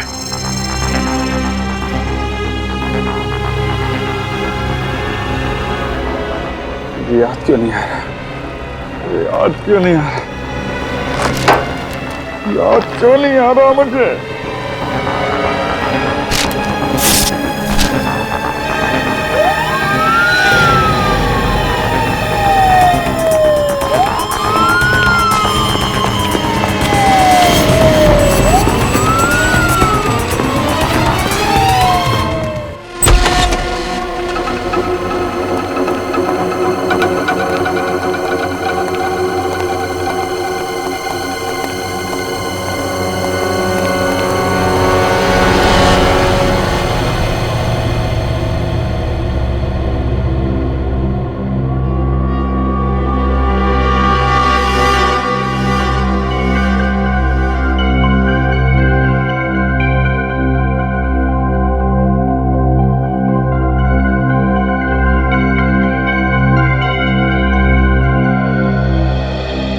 विनीत,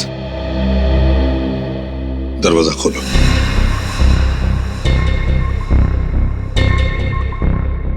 विनीत, दरवाजा खोलो। लेकिन सर, अभिजीत सर के घर में यूं इस तरह? इस वक्त ये घर अभिजीत का नहीं, एक मुजरिम का घर है। दरवाजा खोलो। सर प्लीज, अभिजीत सर को मुजरिम मत कहिए। अभी तक हम उनके खिलाफ कुछ भी साबित नहीं कर पाए। दरवाजा खोलो विनीत, खोलो दरवाजा। सर,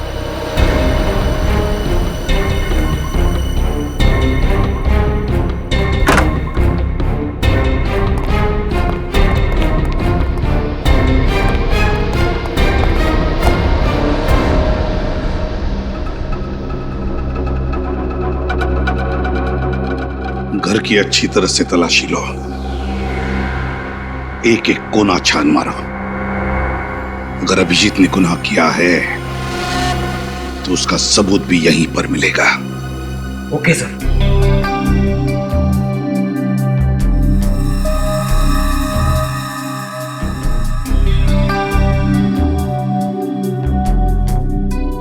विनीत, सुना नहीं तुमने? घर की तलाशी लेने के लिए कहा था ना मैंने।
क्या छुपा रही हो? सर, कुछ नहीं सर।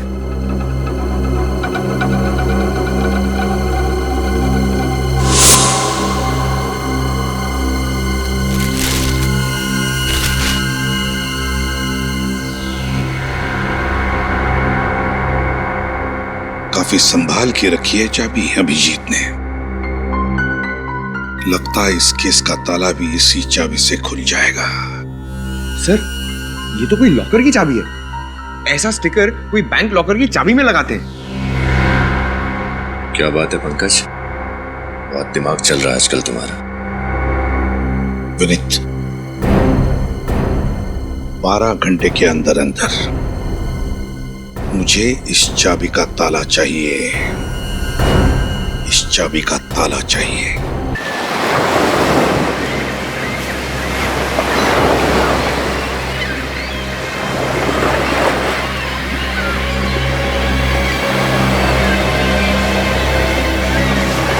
क्या हुआ? सर, उस तरफ तो अभिजीत सर नहीं मिले और इस तरफ भी कहीं नहीं है। तो गया कहाँ है अभिजीत?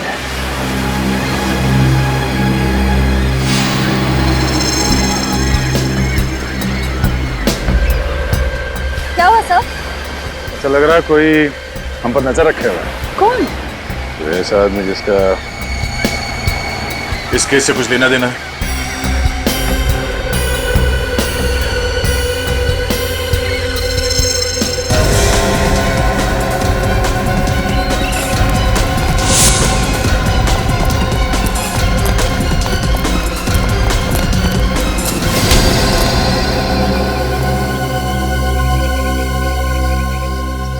अपन कुछ नहीं किया साहब, अपन को जान दो ना। सीआईडी पे नजर रखे हो, अब बोलते हो कि कुछ नहीं किया। हाँ? कौन हो तुम? अपन का नाम घुंगरू है, घुंगरू। हम लोगों पर नजर क्यों रख रहे थे? वो साहब, अपन को लगा कि आप लोग के पीछे पीछे आऊंगा ना तो अभिजीत साहब तक पहुंच ही जाऊंगा, क्योंकि आप लोग तो उनको ढूंढ ही निकालोगे ना। हमारा शक सही निकला, इस आदमी का इस केस से कुछ ना कुछ संबंध है ना? आपने पहचाने उसे? अपन उनका खबरी है, खबरी। खबरी? तुम अभिजीत का खबरी हो? मैं तो उसके सारे खबरियों को जानता हूँ, तुम्हारे बारे में तो कभी बताया नहीं उसने। अभी अपन के बारे में काहे के लिए बताया? अपन को कुछ पता नहीं साहब। क्या खबर दी थी तुमने उसे? साहब वो 17 तारीख को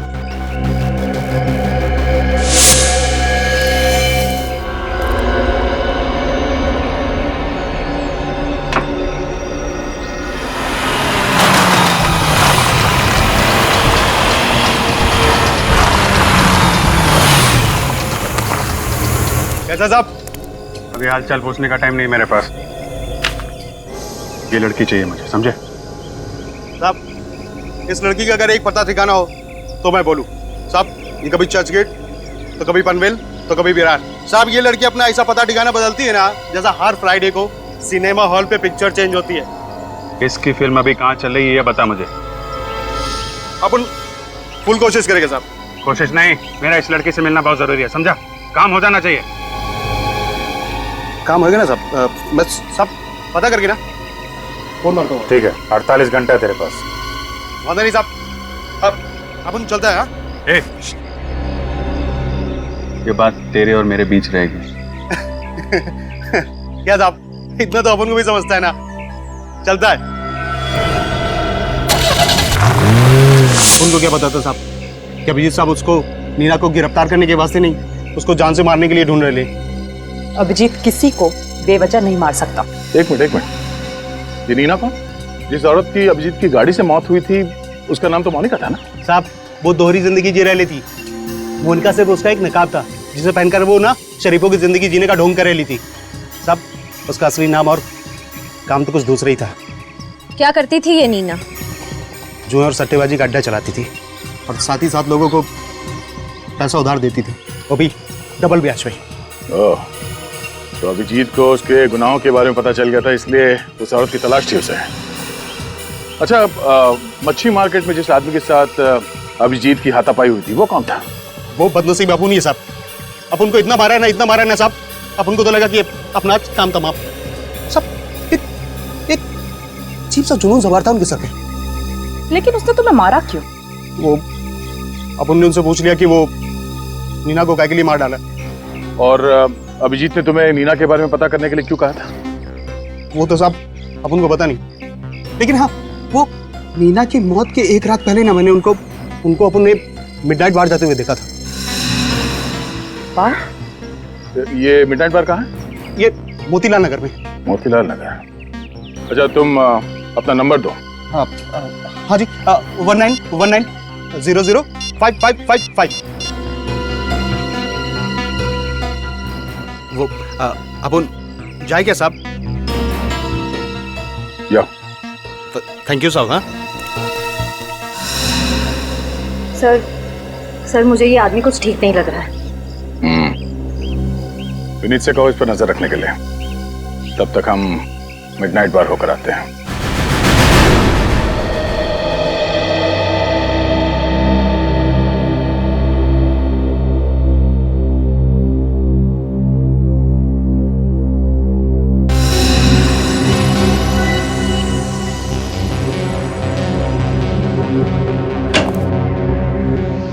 हाँ साउंड के क्या हुआ? इतनी जल्दी में क्यों बुलाया तूने? बस अभिजीत के घर में जो चाबी मिली थी, हाँ? उस चाबी पर अभिजीत की उंगलियों के निशान नहीं है। क्या? चाबी पर अभिजीत की उंगलियों के निशान नहीं है? नहीं।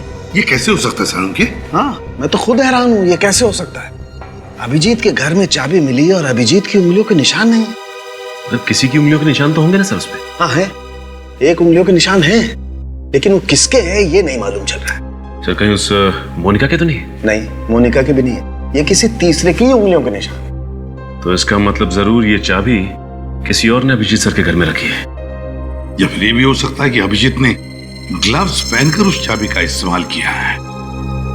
मगर किस राज की चाबी है ये? किस राज की चाबी जो अभिजीत छुपाने की कोशिश कर रहा है?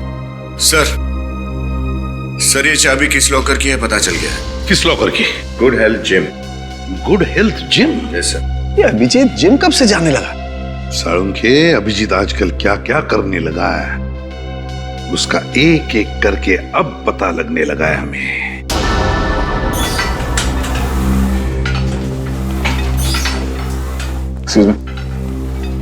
आइए सर। आप सब जिम ज्वाइन करने आए हैं? जी नहीं, हम सीआईडी से हमें कुछ पूछना है। जी। ये चाबी आपके जिम के लॉकर की है ना? अरे हाँ, ये हमारे ही जिम के लॉकर की, पर आप लोगों के पास कैसे आई? कहाँ है लॉकर? दिखाइए। आइए।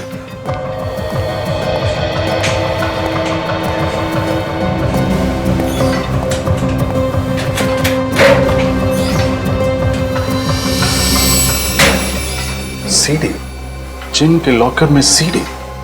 कमाल है, लॉकर में तो लोग एक्सरसाइज करने के कपड़े वगैरह रखते हैं, इसमें तो सीडी है। जरूर कोई खास बात होगी इस सीडी में, तभी इसे इतना संभाल के रखा गया है यहाँ पर। किसके नाम पे है लॉकर? सर मैं आपको देख के बताऊं।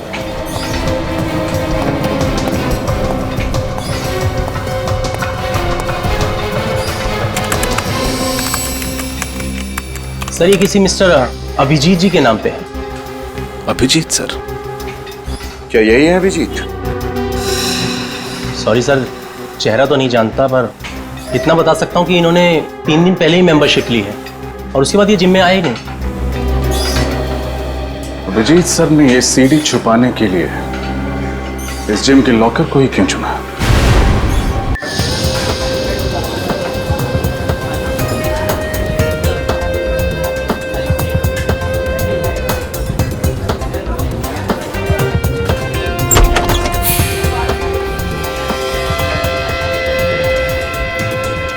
सर अभिजीत सर ऐसी जगह पे आते थे? मुझे तो यकीन ही नहीं हो रहा। हो सकता है कुछ इन्वेस्टिगेशन के लिए यहाँ पे आ गया हूँ। कभी कभी हमें ऐसी जगह पे आना पड़ता है। आइए सर। Sir welcome. सर यहाँ बैठिए। हम लोग यहाँ बैठने के लिए नहीं आए। जरा ये फोटो देखो, ये आदमी यहाँ इस बार में आता है? अरे हाँ सर, सर ये तो यहाँ आते रहते हैं सर, बड़े रंगीन मिजाज के हैं सर। जबान संभाल के बात कर, समझा? हम लोग सीआईडी से हैं, जो कुछ भी बोलेगा सोच समझ के बताना। आप सॉरी सर, गलती हो गई।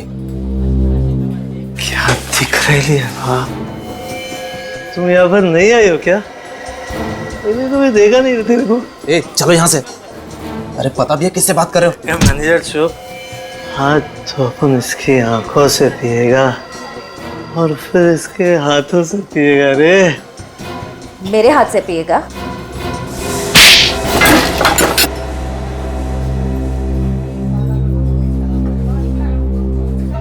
इतना जोर का थप्पड़, सारी उतर गई।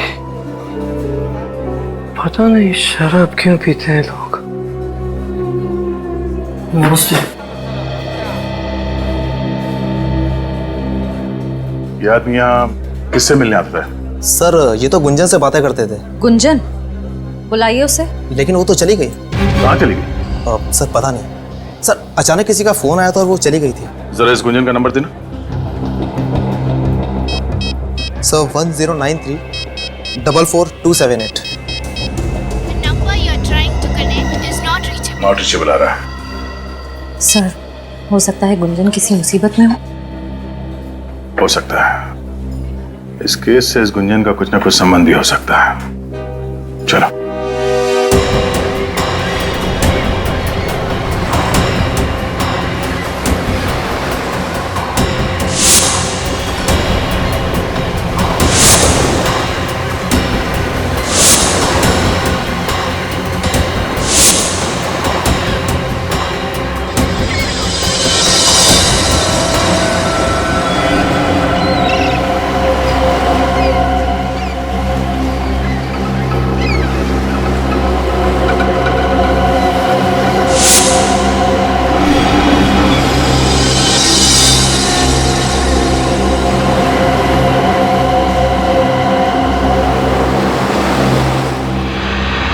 अगर मेरी याददाश्त जल्दी से वापस नहीं आई, न जाने किस खतरे में और पड़ जाऊंगा मैं।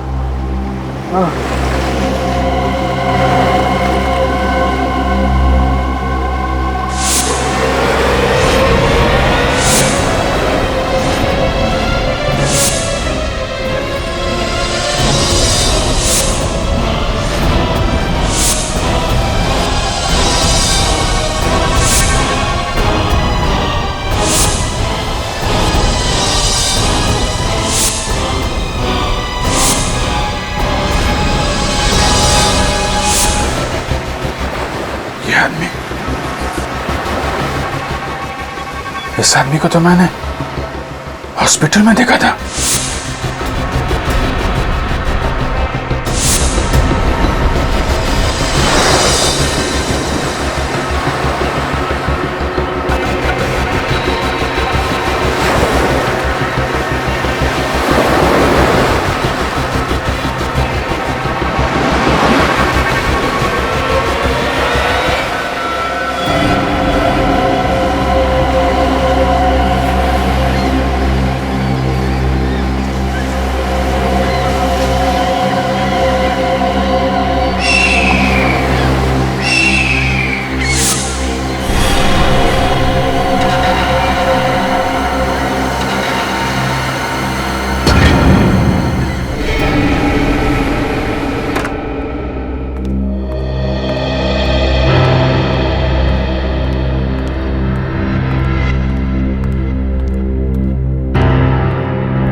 क्या हुआ सर? आपने इतना अर्जेंटली फोन करके बुलाया, सब ठीक तो है? दया, अभिजीत की जिम के लॉकर में से ये सीडी मिली। सीडी? क्या है इसमें? देख लो।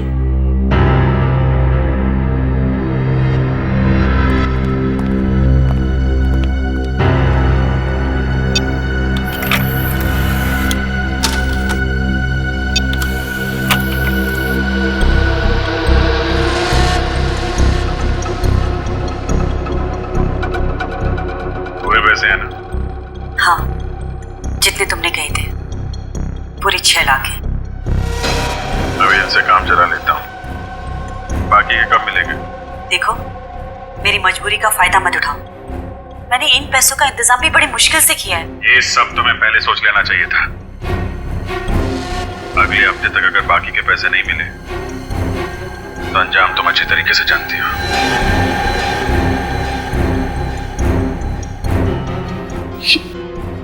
ये रिकॉर्डिंग सर? देख लिया दया, कह रहे थे ना अभिजीत बेगुनाह है। हकीकत ये है, ये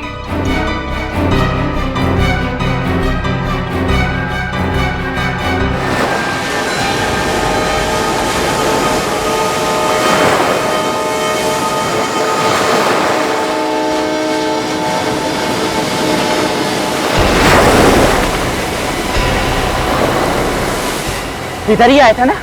हाँ भाई। देख उधर देख, मैं इधर देखता हूँ। ठीक है।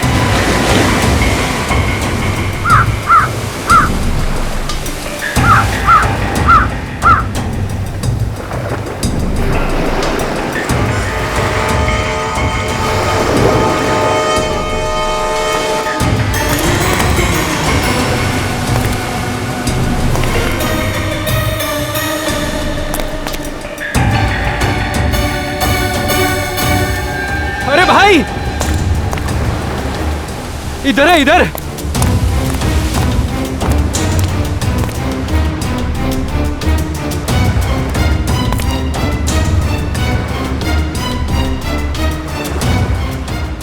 ये तो बेहोश है। चलो अपना काम आसान हो गया।